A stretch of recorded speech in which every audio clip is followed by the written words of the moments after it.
I'm an atmospheric physicist. I've published more than 200 scientific papers.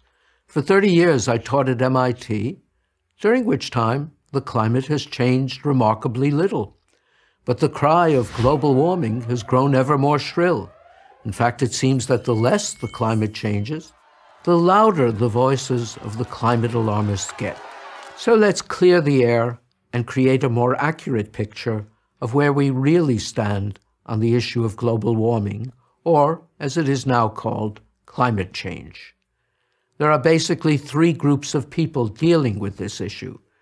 Groups 1 and 2 are scientists. Group 3 consists mostly, at its core, of politicians, environmentalists, and media.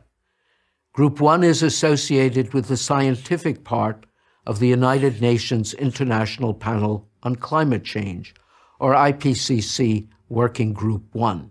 These are scientists who mostly believe that recent climate change is primarily due to man's burning of fossil fuels, oil, coal, and natural gas. This releases CO2, carbon dioxide, into the atmosphere, and they believe this might eventually dangerously heat the planet. Group 2 is made up of scientists who don't see this as an especially serious problem. It's the group I belong to. We're usually referred to as skeptics.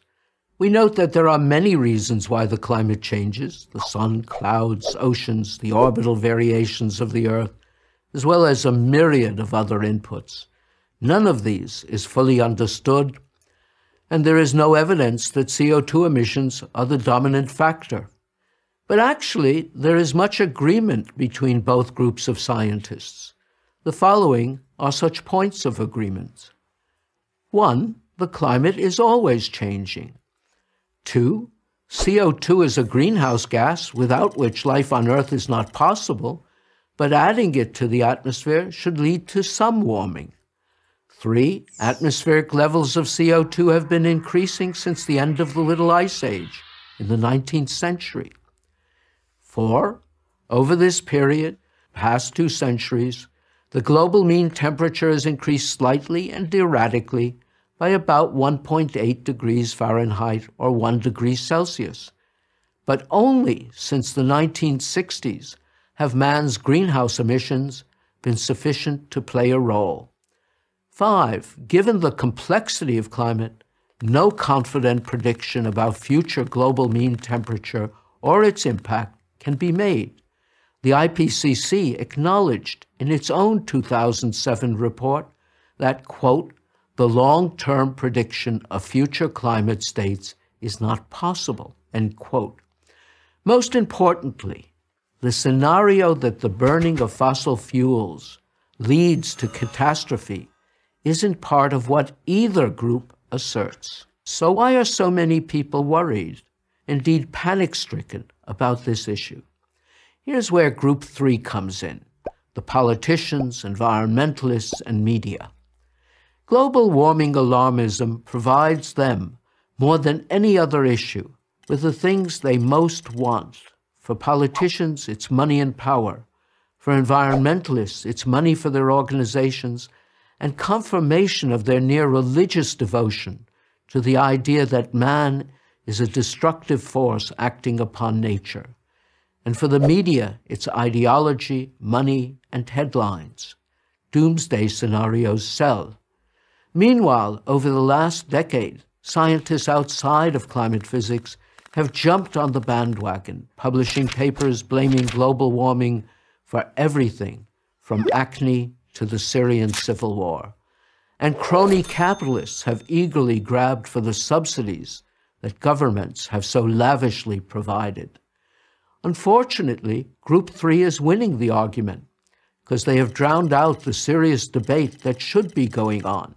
But while politicians, environmentalists, and media types can waste a lot of money and scare a lot of people, they won't be able to bury the truth. The climate will have the final word on that. I'm Richard Lindzen, Emeritus Professor of Atmospheric Sciences at MIT for Prager University. To subscribe to our YouTube channel, click here. To help keep our videos free, Donate here. Much has been made of the Paris Climate Agreement signed by the leaders of 178 countries in 2016. French Foreign Minister Laurent Fabius, speaking for many, called it a historic turning point. The head of the U.S. Environmental Protection Agency, Gina McCarthy, echoed the minister's remark when she testified before the House Committee on Science, Space and Technology. The Paris Agreement was, she said, an incredible achievement. But when pressed by committee members to explain exactly how much this treaty would reduce global temperatures, she would not, or could not, say. This combination of grand pronouncements and vague specifics is a good strategy for Paris Agreement fans to take, because the agreement will cost a fortune but do little to reduce global warming. Consider the Obama administration's signature climate policy, the Clean Power Plan. Using the same climate prediction model that the UN uses, I found that the power plan will accomplish almost nothing. Even if its cuts to carbon dioxide emissions are fully implemented, not just for the 14 years that the Paris Agreement lasts, but for the rest of the century, the Clean Power Plan would reduce the temperature increase in 2100 by just 0.023 degrees Fahrenheit. The President has made further and grander promises of future U.S. carbon cuts, but these are only vaguely outlined. In the unlikely event that all of these extra cuts also happen and are adhered to throughout the rest of the century, the combined reduction in temperatures would be 0.057 degrees. To put it another way, if the U.S. delivers for the whole century on the President's very ambitious rhetoric, it would postpone global warming by about 8 months at the end of the century. Now, let's add in the rest of the world's Paris promises. If we generously assume that the promised carbon cuts for 2030 are not only met, which itself would be a UN first, but sustained throughout the rest of the century, temperatures in 2100 would drop by 0.3 degrees, the equivalent of postponing warming by less than 4 years. Again, that's using the UN's own climate prediction model. But here's the biggest problem. These minuscule benefits do not come free. Quite the contrary. The cost of the Paris Climate Pact is likely to run to $1 to $2 trillion every year, based on estimates produced by the Stanford Energy Modeling Forum and the Asia Modeling Exercise. In other words, we will spend at least $100 trillion in order to reduce the temperature by the end of the century by a grand total of 0.3 degree. Some Paris Agreement supporters defend it by claiming that its real impact on temperatures will be much more significant than the UN model predicts. But this requires mental gymnastics and heroic assumptions. The Climate Action Tracker, widely cited by Paris Agreement fans, predict a temperature reduction of 1.6 degrees Fahrenheit by the end of the century. But this prediction is based very heavily on the assumption that even stronger climate policies will be adopted in the future. Actually, 98% of the assumed reductions will come only after 2030, which is what the current Paris Agreement covers. And even such wishful thinking won't achieve anything close to the 2 degrees Celsius reduction that has become the somewhat arbitrary but widely adopted benchmark to avoid the worst effects of global warming. The actual promised emission reductions under the Paris Agreement literally gets us just 1% of the way to the 2 degrees target. 99% of what would be required is put off until after 2030. The Paris Agreement is the wrong solution to a real problem. The right solution will most likely be found through green energy research and development, like that promoted by Bill Gates and the Breakthrough Coalition. Mr. Gates has announced that private investors are committing $7 billion for clean energy R&D. Instead of political hot air and ever larger government subsidies of today's inefficient green technologies, those who want to combat climate change should focus on dramatically boosting green energy innovation. The U.S. already shows the way. With its pursuit of fracking, making it safer and more efficient every year, America has drastically reduced the cost of natural gas. This momentous switch from coal to lower CO2 gas as a source of energy has done far more to drive down carbon dioxide emissions than any recent government climate policy. Turns out that those politicians who gathered in Paris, France, could learn a lot from Paris, Texas. I'm Bjorn Lomborg, president of the Copenhagen Consensus Center. To subscribe to our YouTube channel, click here. To help keep our videos free, donate here. The only constant is change. That's true about life, and it's true about the climate. The climate has been constantly changing since the Earth was formed 4.6 billion years ago. For example, in just the past 2,000 years, we have seen the Roman warm period, when it was warmer than today. Then came the cooler Dark Ages, followed by the medieval warm period, when it was at least as warm as today. Then we had the Little Ice Age that drove the Vikings out of Greenland, and most recently, a gradual 300-year warming to the present day. That's a lot of changes, and of course, not one of them was caused by humans. During the past 400,000 years, there have been 4 major periods of glaciation, meaning that vast sheets of ice covered a good part of the globe, interrupted by brief interglacial periods. We are in one of those periods right now. This is all part of the Pleistocene Ice Age, which began in earnest 2.5 million years ago. It's still going on, which means that we are still living in an ice age. That's the reason there's so much ice at the poles. 30 million years ago, the Earth had no ice on it at all. So then what about carbon dioxide, the great villain of the global warming alarmists? Where does that fit into this picture? Not as neatly as you might think. Temperatures and carbon dioxide levels do not show a strong correlation. In fact, over very long time spans, periods of hundreds of millions of years, they are often completely out of sync with one another. Over and over again, within virtually any time frame, we find the climate changing, for reasons we do not fully understand. But we do know there are many more factors in play than simply the concentration of CO2 in the atmosphere. Factors such as the shape and size of the Earth's elliptical orbit around the Sun, activity from the Sun, and the amount of wobble or tilt in the Earth's axis, among many others. Even the relatively short 300-year period from the peak of the Little Ice Age to the present has not been steady. The latest trend has been a warming one, but it began nearly a century before there were significant carbon dioxide emissions from burning fossil fuels. And there has been no significant warming trend in the 21st century. Contrary to media headlines, the trend over the past couple of decades has been essentially flat. Meanwhile, human-caused CO2 emissions are higher than ever.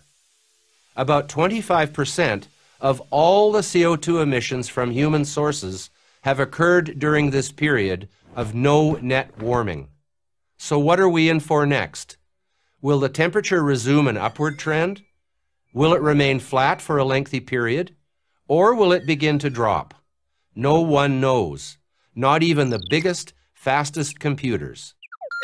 All the information I've presented, the increases, decreases, and plateaus in temperature over the ages and into the last centuries, is available to anyone who wants to seek it out. Yet to state these simple facts is to risk being called a climate change denier. Not only is that absurd, it's mean-spirited. It's absurd because no one, not even the most fervent skeptic, denies that the climate is changing. And it's mean-spirited because to call someone a climate change denier is to intentionally link them to people who deny the Holocaust. So maybe it's time to stop the name-calling. Predicting the climate, one of the most complex systems on Earth, with thousands of inputs, many of which we don't understand, isn't an exact science or anything close to it.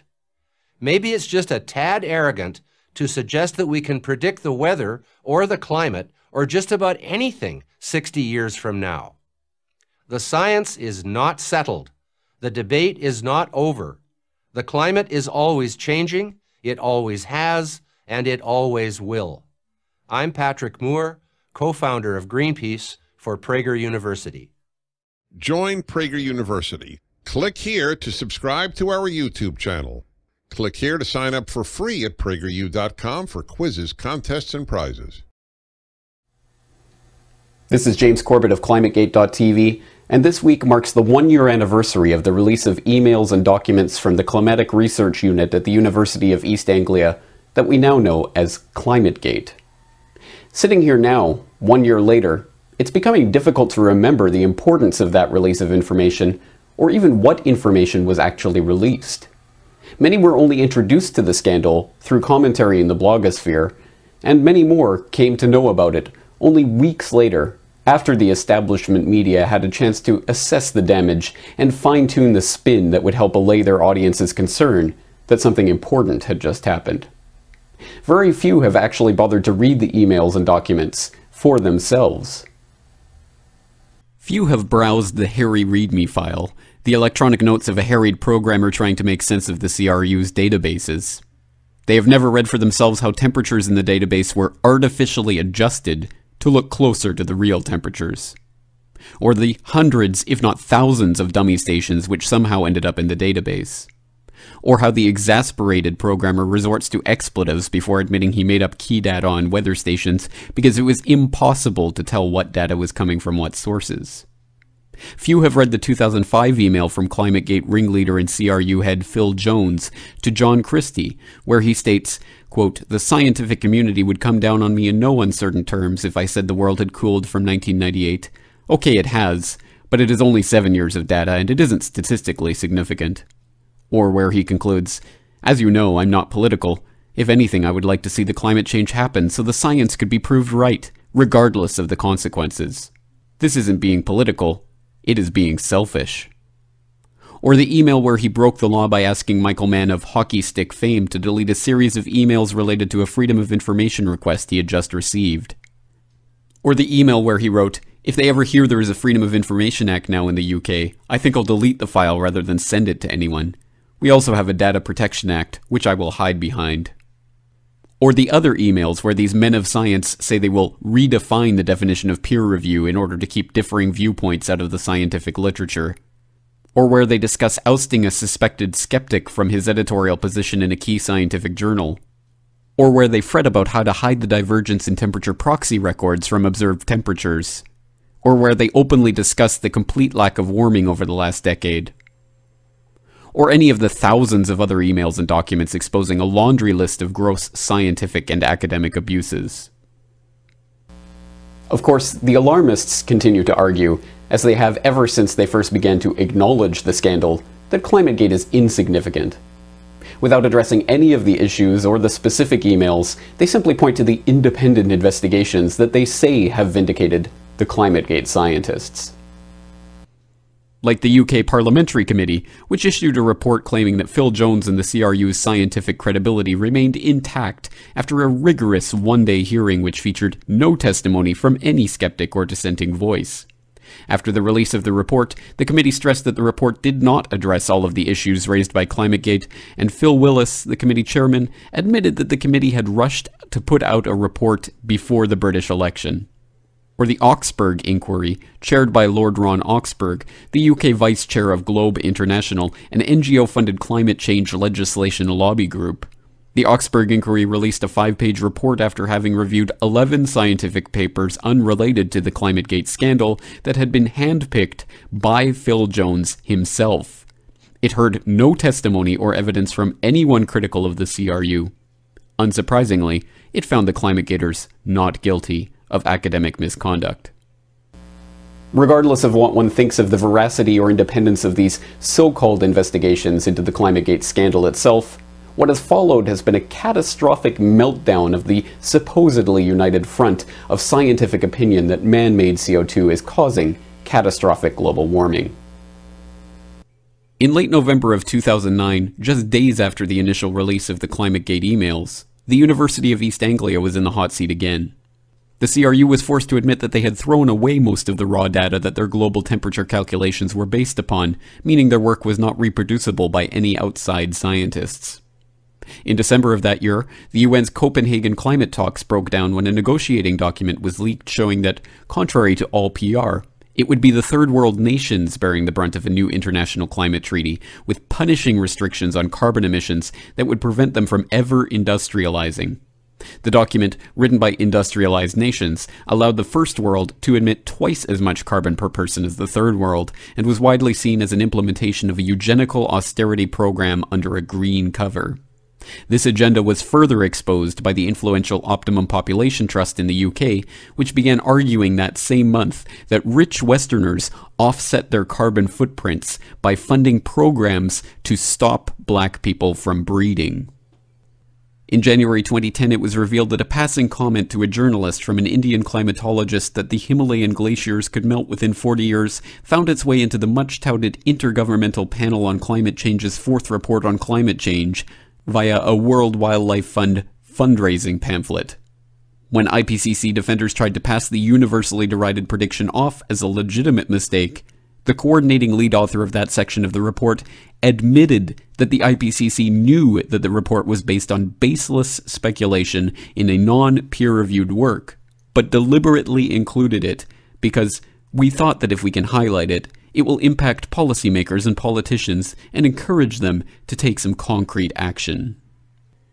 Later that month, doubt was cast on another claim in the IPCC report, this one that 40% of the Amazon rainforest was in danger of disappearing due to man-made global warming. These doubts were confirmed in July when the claim was sourced back to pure, unverified speculation on the now-defunct website of a Brazilian environmental advocacy group. Just this month, the exact opposite of the original claim was shown to be the case when a new study appeared in Science demonstrating that forests in past warming periods were not decimated, but in fact blooming with life, experiencing a rapid and distinct increase in plant diversity and origination rates. Also in January, the UK Information Commissioner ruled that researchers at the CRU had broken the law by refusing to comply with Freedom of Information requests, but that no criminal prosecution would follow because of a statute of limitations on prosecuting the illegal activity. In February, the UK Guardian revealed that a key study co-authored by Phil Jones that purported to show there was no such thing as the well-established urban heat island effect was found to have relied on seriously flawed data.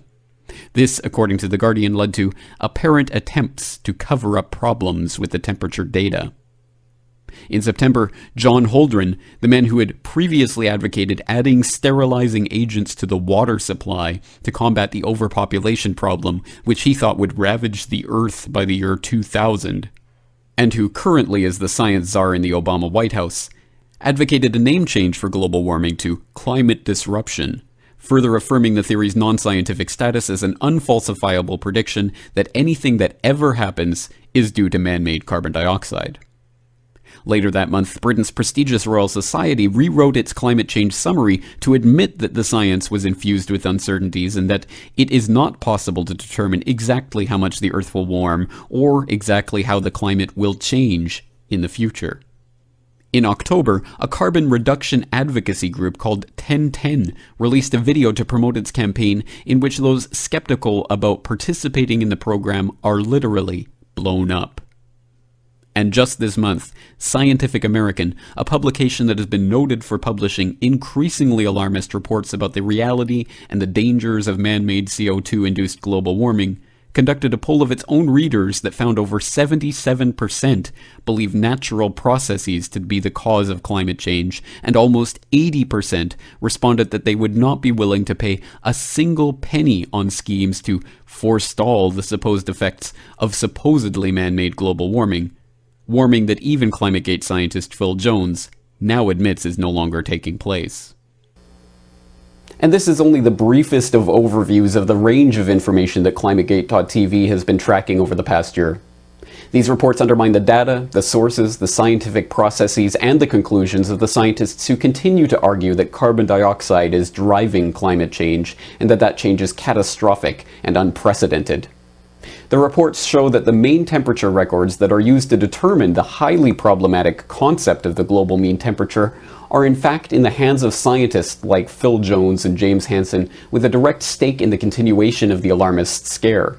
When these scientists are questioned on the sources of their data, they advocate deleting emails and even deleting data itself.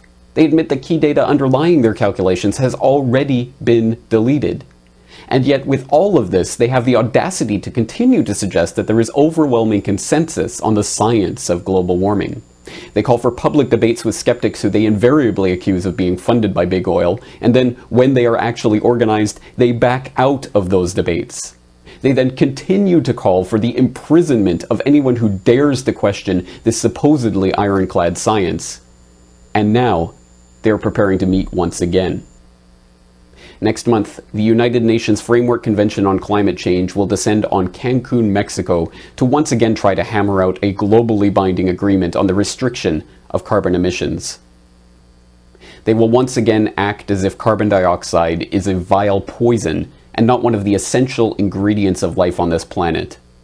They will once again pretend that a causal link between carbon dioxide and catastrophic or unprecedented warming has been established. They will once again pretend that inflicting severe austerity on the third world in the name of greening the earth is anything other than eugenics by another name. They will once again pretend that the consolidation of powers of global taxation in an unelected authority is a scientific necessity and not a political scheme. This year, though, there will be a difference.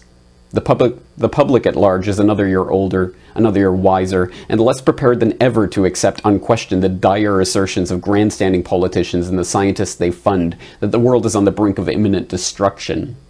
When they say the science is certain and settled, we will know better.